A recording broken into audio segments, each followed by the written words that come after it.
In this video, I'm going to talk to you guys about 7 reasons that some people reach financial freedom while other people never do.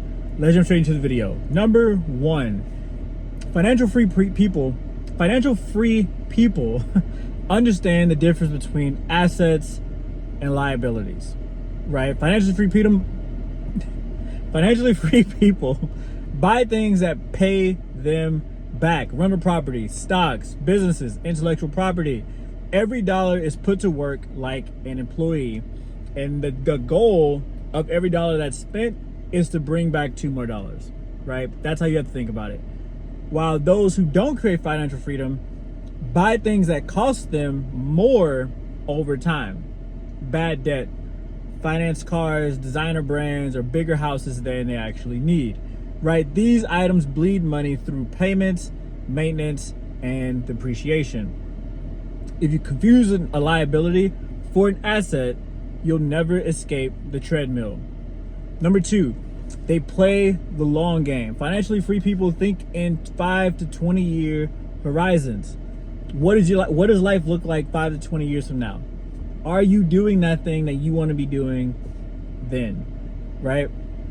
They understand compounding and that wealth looks boring at first. Reinvesting, delayed gratification, patience.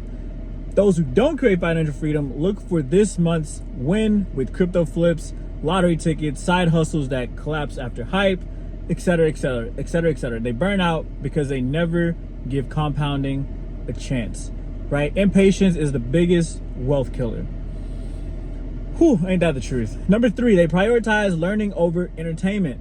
Financially free people allocate daily time to grow their financial IQ, books, mentors, podcasts, practicing skills, watching videos like this, sales, negotiations, investing, try, failing, adjusting, etc., etc. Those who don't create financial freedom know every Netflix show, every TikTok trend, or sports stat, but they can't explain how credit, investing, or business tax work. Truth, your brain becomes what you feed it, and your bank account follows. What are you feeding your brain? If I was to look at the last 24 hours of your life, how much of it is feeding into your future and into your finances versus how much is feeding into consuming, right? Number 4, they master discipline, not motivation. Financially free people save and invest automatically. They work when it's boring, and they stay consistent for years. They treat money like a system, not an emotion. Those who don't say, I'll start when I feel ready. They overspend when they're sad, they celebrate too early, and they stop when it gets dull. Wealth is built on boring repetition, not bursts of hype. Number 4 is the biggest one that I've always struggled with. I for whatever reason, I struggle with when things, I don't need the hype necessarily, but I definitely know that by month 4 to 6 of doing something new or trying something or going on a journey of some sort in a certain industry, I tend to get like, why is this working yet? But the goal is to make it to 5 years. If you can make it to 5 years and nothing happens and you still feel dull and you feel repetitive, that's when you should have the permission to do something different at that point, right? But at bare minimum 2 years, but 5 years is usually the number, right? Number 5, they value time more than money. Financially free people understand that time is the scarcest currency. They buy leverage, people, software, automation, so that time multiplies. They focus only on what they can do. Those who don't brag about overtime checks, but they never escape trading time for money. They're too busy working in the system to step back and build their own. If your money isn't working while you sleep, you're going to work until you die. Straight up. Number 6, they embrace risk and failure. Financially free people see failure as tuition.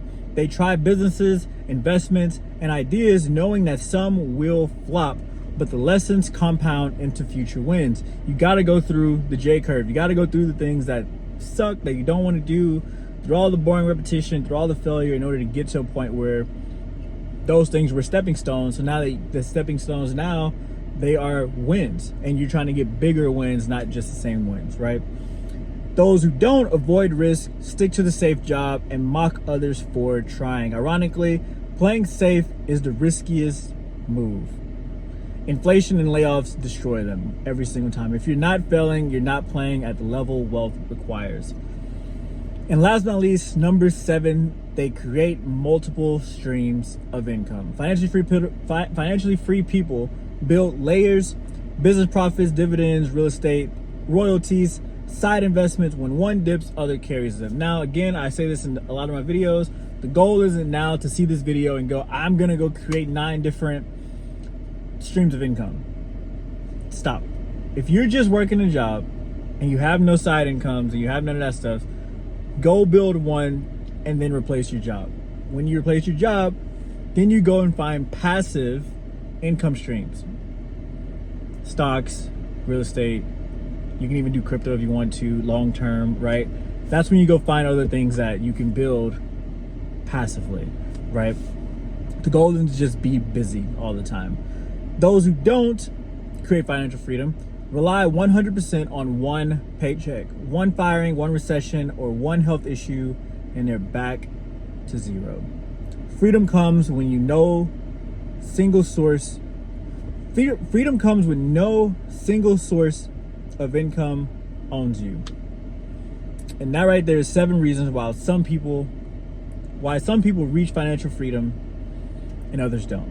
Hit the like button if you like the video. Comment below your thoughts and subscribe to the channel if you haven't already. Catch you guys on the next one. Peace.